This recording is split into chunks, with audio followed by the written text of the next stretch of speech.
I guess he's not going to be allowed to start the race.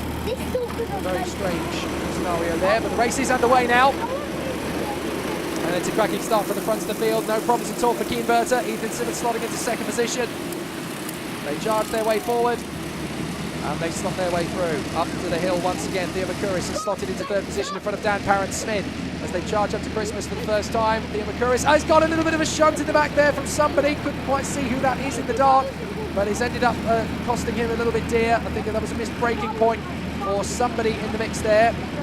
That was Mitchell Gibbons just trying to get closer to the back of Theo Mercouris and then just missing his braking point by a metre, and a couple of drivers off the road and a spin in the middle of the field. That is again the 76 of Hayden Eldridge. He had a problem right at the start of the day, if you remember, but he's now got himself back into position at the tail end of the field. But he has continued on, and that's a good defensive move from Simmons to try and hold off the attentions of Dan Parent-Smith. Mercouris is still there in P4. Arguably the best four drivers in this field, in the best four positions of the race. Cian Berta, Ethan Simmons, Dan Parent-Smith and Theo Mercouris. Mitchell Gibbons, Antonio Sofronio next from Oscar Toyton and Leo Brown. Then Jaden Gregg and Aston McAndrew-Uren. Oliver Stilt, Freddie Lloyd, Lewis Isden and Sigo Hopkins-Collis. And it's the braking zone for the hairpin at Christmas, and that could be Dan Parent-Smith trying to find his way through. He has to try and cover the line to protect from Theo Mercouris.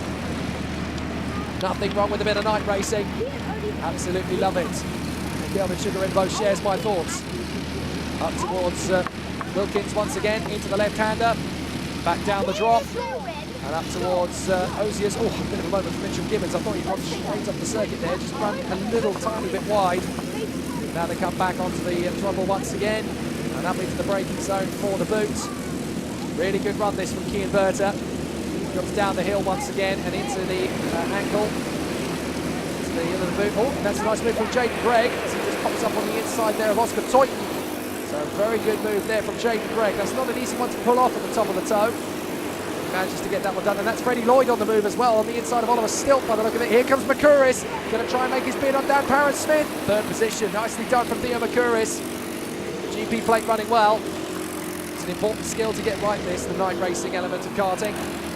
Only at this time of night will you get this opportunity. Only at this time of the season will you get to run this late and this dark on a normal everyday meeting. So it's worth getting into these grids just so that you can experience this. It's only 5:07 in the evening, of course. So pitch black. Only in November would you get this kind of experience. And if you want to go to Le Mans, you've got to learn how to do this. So Theo Mercouris there in third position. Cian Berta in first, second place for Ethan Simmons, third place for Theo Mercouris, fourth position Dan Parent-Smith. So they run through once again. That is Gibbons in fifth, Sofronio in sixth position. Then it is Jaden Gregg in front of Oscar Toyton. Then it is Leo Brown and Freddie Lloyd, just having got past Aston McAndrew-Uren. So through the top of the hill. Now getting himself up on the far side through the kink at Increments. This could be an opportunity for Dan Parent-Smith. Come through, top end of the corner. Cian Berta just looking over his shoulder to see where Ethan Simmons is. He's there in second position, dealing from Mercouris, and Mercouris dives on the inside of Simmons and gets through. Nice overtaking move into Osiers there from Theo Mercouris as he gets through, and now Dan Parent-Smith tightening up his opportunity as they come into the toe of the boot, through the top of the apex, and back down the drop once again. A really good run this from Theo Mercouris. He now tucks his way into the first corner. Really good battle, a really good run. Very indicative of what these guys are really capable of.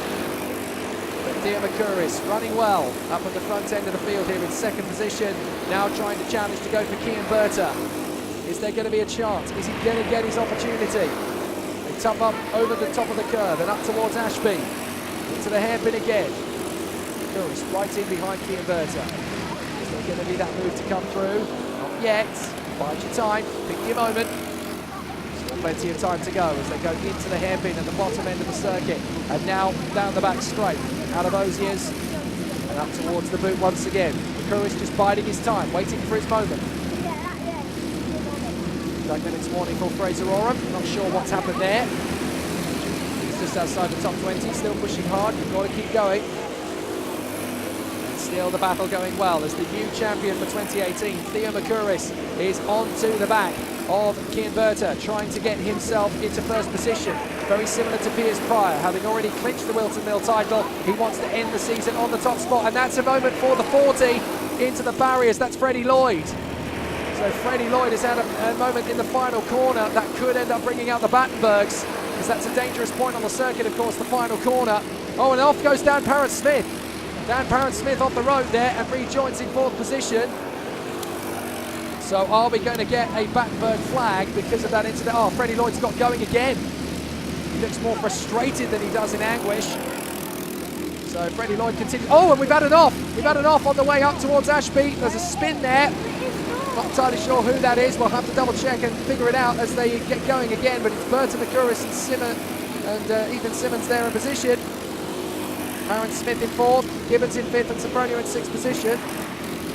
Getting some pressure from Jaden Gregg. I didn't see who it was that spun, unfortunately. I think it might have been either Aston McAndrew Urine or Oliver Stilt. Those two have had a bit of a slow middle sector, and they've dropped down the order, so two of those guys in trouble. Freddie Lloyd, we know, has obviously come through right down the back of the field after his trip into the barriers on the final corner. Some good moves in the mid-pack. Drivers are still jockeying for position. They still want to finish this season as high up the order as they possibly can. Mitchell Gibbons under some pressure from Antonis Sophronio, I think that is. They're still in position. They were a bit further down the field than that, actually. My apologies for watching Spencer Brotham battling away with Lewis Islin. Now Berta has Liam McCurris right underneath him. That's the opportunity. McCurris through Crook and up towards Fine Lady. Back on the power up to Manuel's back. McCurris just picking his moment. He's not going to do anything silly at this point. He just wants to get the overtaking move, but he knows that there's plenty of time to get it. And at a move in the final turn, a spin for Reece Lomax. So Lomax gets going again. That's a real shame. He had a heat win pretty much in his pocket at one stage over the course of the day. So very sad for Reece Lomax not to get that victory he was after. To have a spin in the last race of the season. He does keep going in 19th place in front of the leading novice, Johan Kalachurn, who is going to come home in Honda Cadet as the top novice, and rightly so. Johan's done a very good job all day in what's been a very tricky meeting. Very cold, very slippery with the greasy conditions. A tough day of testing yesterday. It's not easy to be a novice, especially at club level when you're getting started in motor racing really for the first time. Oh, and that's an off. Now, who is that that's gone? That is the 46, I think that was, that's gone. That is Liam Dorman. So Liam Dorman has got himself going again. Still, Kian Berta, Liam McCurris battling away for the victory. McCurris is not going to let this one lie. They're on the penultimate lap. Berta's going to defend a little bit too soon, perhaps. That's going to give McCurris an invitation to go for the victory. Berta is absolutely determined. I'm not going to lose this race. McCurris is just biding his time and waiting for his moment. They're almost inviting an overtake by being too cautious, too defensive. But Berta is hanging on in there from McCurris. McCurris is just going to wait for his moment. He's going to back out of the throttle, get back on the power, build up the momentum. Berta's going to cover the inside line. McCurris is going to get a smoother run up towards the first corner. We go into the last lap. Berta still moving to cover the inside line, and he ends up squeezing McCurris too much. Ooh, Kian, careful, mate. Dear, oh dear. That could have ended up very nasty. Need to make sure you're leaving enough room for the guy behind. You don't know how far alongside you'd have gone, mate. Kian Berta has got Theo McCurris right in behind him. McCurris is going to try for the move. Berta's going to move out to cover. Oh, he's hit him! He's hit him trying to defend! And across the grass he's going to go McCurris! Berta has jumped him across, and McCurris will be absolutely fuming. So Berta is going to continue on in the lead. I want to see that one again after the race, because that looked to me as though he was just being too defensive. And that's cost McCurris any hope of victory. But it could cost Berta. They could decide that was too aggressive a move. So Simmons, get yourself ready for a trophy on the top step of the podium. It might happen. Berta is going to cross the line on the road in first position. So Berta takes what he believes is the victory. Simmons thinks he's won it now. So Simmons comes through in front of Dan Parrott-Smith. McCurris is fourth, Gibbons is fifth, and Gregg is sixth. But I don't think that's going to be the final result. We've got to look back on this incident again, because Berta, he was being so ultra defensive on McCurris. The thing is, he panicked a little bit. He hit the panic button, and that is where he ended up losing ground big time. He just got too aggressive on defense on Theo McCurris. very frustrated Hayden Eldridge coming through at the end of his race. Let's watch again. So Berta, this is the last lap of the race. So look, he's made this move. Makuris has gone the other way.